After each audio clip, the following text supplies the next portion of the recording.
Primeiro desses assuntos remete mesmo à nossa capital da República, ainda os reflexos do escândalo aí envolvendo o ministro Gedel Vieira Lima em acusações, ele que é o poderoso secretário-geral da Presidência da República, um dos homens fortes da equipe mais íntima do presidente Michel Temer. Foi acusado pelo demissionário ministro da Cultura.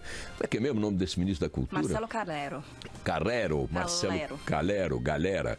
O Marcelo Calero saiu do ministério atirando, dizendo que o ministro Gedel Vieira Lima o vinha pressionando de forma muito explícita, né? Muito incisiva, para que ele fizesse mudar um parecer técnico do Instituto do Patrimônio Histórico e Artístico Nacional para liberar um prédio, um espigão em Salvador, numa região de histórica, uma região tombada com vários monumentos históricos, várias construções históricas. Salvador que tem um importante acervo colonial, arquitetônico, enfim, urbanístico, numa das ladeiras de Salvador. É perto do Porto da Barra. Perto do Porto da Barra tem lá um projeto de um espigão modernoso, essas coisas bastante horrorosas, né, da nossa arquitetura moderna, urbana, e o ministro Gedel Vieira Lima é pretenso dono de um dos imóveis, de um dos apartamentos nesse espigão. E como proprietário futuro, pois ele tem uma promessa de compra e venda, ele começou a apertar o ministro da Cultura para que o ministro da Cultura derrubasse um parecer técnico do IPHAN que embargava a obra, pelo menos no seu gabarito de mais de 30 andares. Mandava dizer que o máximo que podia construir ali era um terço disso, em torno de um terço disso. E o ministro Gedel, que quer ficar lá num andar bem alto para observar a África lá de Salvador, ele olha para frente, é tão alto, ele vê a África, né? Ele começou a apertar o ministro pegou o boné, foi embora e disse: não dá para trabalhar num ambiente desse, em que uma das figuras mais importantes do Palácio do Planalto dedica o seu tempo a pressionar um colega de ministério para alterar um parecer técnico em benefício de uma construção na qual ele tem interesse direto. O Gedel Vieira Lima, que aliás já foi anão quem lembra dos anões do orçamento, foi um dos grandes escândalos de corrupção, mexendo com recursos do orçamento na Câmara dos Deputados, o orçamento da União. Está lá o Gedel Vieira Lima, já de longo currículo, né, em situações, no mínimo, constrangedoras, controvertidas da política brasileira. Mas sabem como são os políticos brasileiros? Eles têm 70 vidas, 10 mais do que os gatos, e continuam na vida pública a despeito das manchas que vão se acumulando em seus currículos. Gedel Vieira Lima não é diferente dos políticos brasileiros.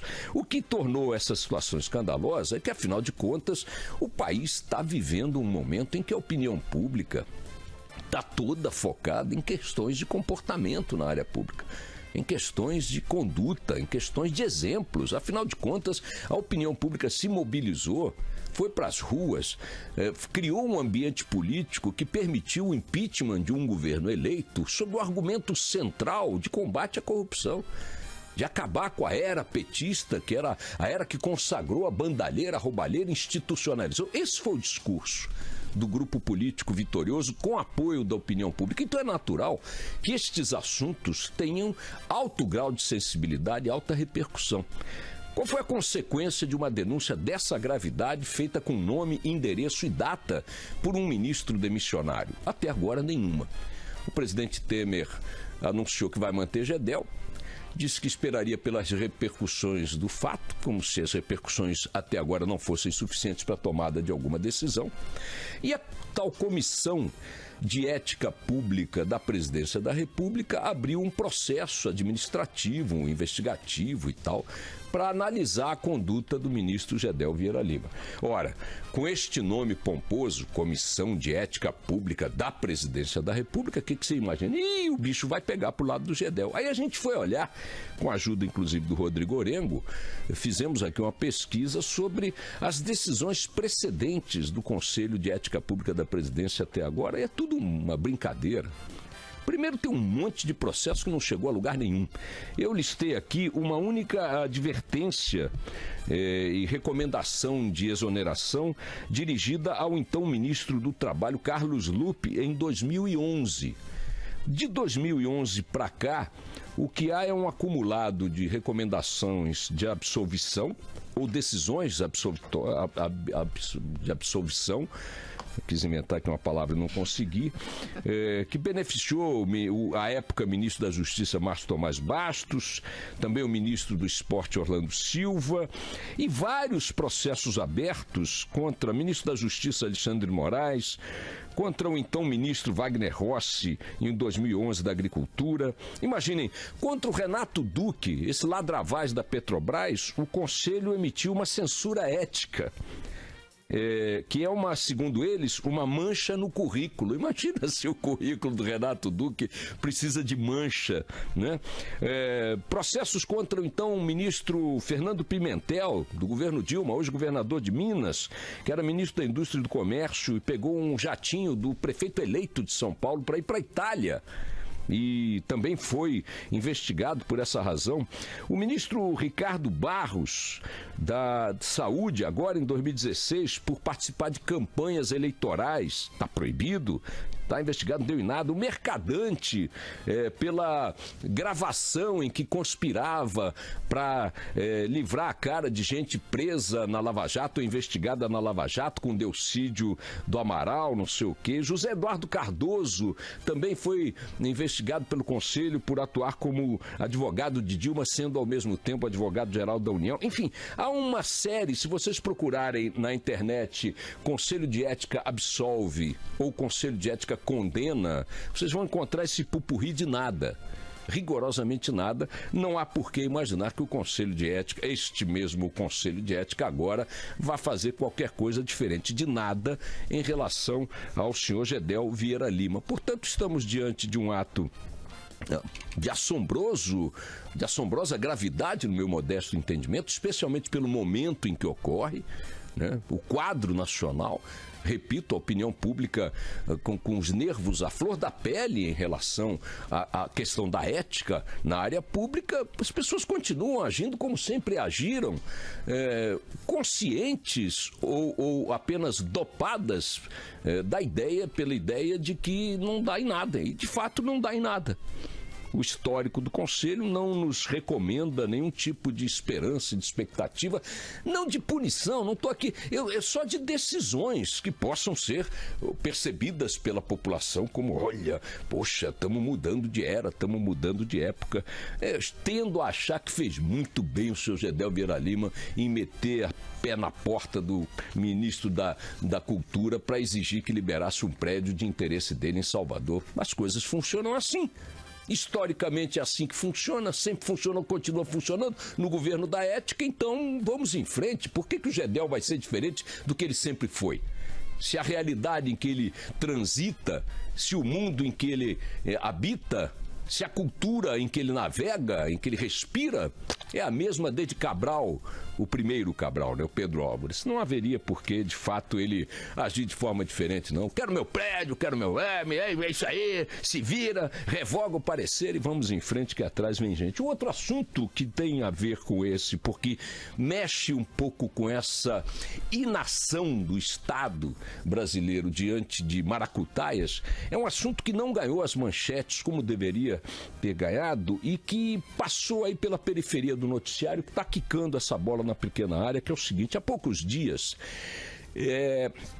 técnicos da Agência Nacional de Petróleo começaram a constatar grande quantidade de etanol, né, de álcool combustível adulterado em postos de gasolina do Rio de Janeiro.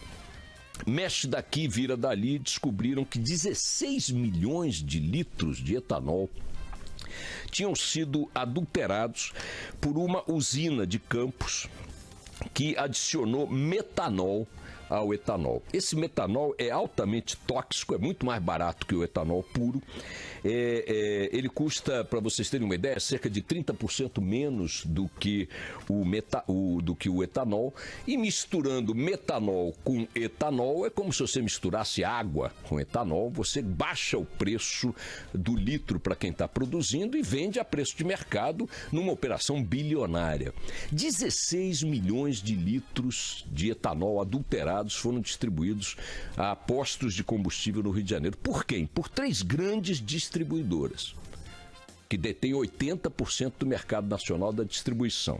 Quais foram? Shell, Ipiranga e a estatal BR, que pertence à Petrobras. Ora, Como é que essas distribuidoras entraram nessa fraude? Você pode admitir que o criminoso lá da usina Canabrava de Campos, que tem bastante situação de comprometimento em outros episódios, tenham feito a fraude. Ok, fizeram a fraude para aplicar a fraude em cima das distribuidoras. Mas pela legislação, todas as distribuidoras têm que ter químicos que atestam cada lote de combustível comprado antes de revendê-lo aos postos. Isso é uma exigência legal. A primeira pergunta que tem que ser feita à Shell, à BR e à Ipiranga é como é que elas compraram essa quantidade monumental de combustível sem cumprir a obrigação que lhes é imposta pela lei de verificar a pureza do material. A não ser que tenham fechado os olhos à fraude, porque ela também lhes seria lucrativa. O senhor está ofendendo 3 distribuidoras da maior responsabilidade do Sindicom, o Sindicato Nacional das Distribuidoras de Combustível. Não estou ofendendo, eu estou perguntando. Como é que pode o cara te vender tijolo dizendo que é bisnaga de pão? Você só lida com isso. Tem 80% do mercado na tua mão. Bota isso nos postos, compromete a saúde do consumidor, compromete o meio ambiente, dá uma fraude financeira do mercado e diz que não viu? Então o que você está olhando, está fazendo o quê? Cadê teus químicos? Cadê os laudos? Se você é obrigado a testar com laudo químico todo o embarque de mercadoria, como é que você não testou essa? Agora, onde é que a coisa ganha uma conotação ainda mais absurda? Até agora não aconteceu nada. O Ministério Público Federal, já que isso envolve uma fraude com empresas de distribuição nacional, não fez nada. O Ministério Público Estadual do Rio de Janeiro continua preocupado em garantir os privilégios salariais e funcionais aos seus membros, também não fez nada. A Agência Nacional do Petróleo, que tem o dever aí de enquadrar essa gente toda, está lidando aí com alguma lentidão para anunciar medidas de maior impacto em relação a essa fraude. E o que é pior, os 16 milhões de combustível adulterado não podem ser descartados na natureza. Parte dele já foi consumido pelos idiotas como nós, nos tanques de nossos carros, e outra parte bastante significativa que foi retirada dos postos que o haviam comprado, ou que haviam comprado essa parte, vai ter que ser eliminada, sabe como? Diluindo o combustível fraudado em combustível bom, até que ele atinja a taxa permitida de comprometimento e de mistura com o próprio metanol ou com qualquer outra impureza. Onde é que os dois casos se relacionam, Gedel Vieira Lima e fraude no combustível? É porque ambos dizem respeito ao Estado brasileiro e ambos não vão dar em nada. Ou pelo menos até agora a sinalização é exatamente a mesma. E toca o barco.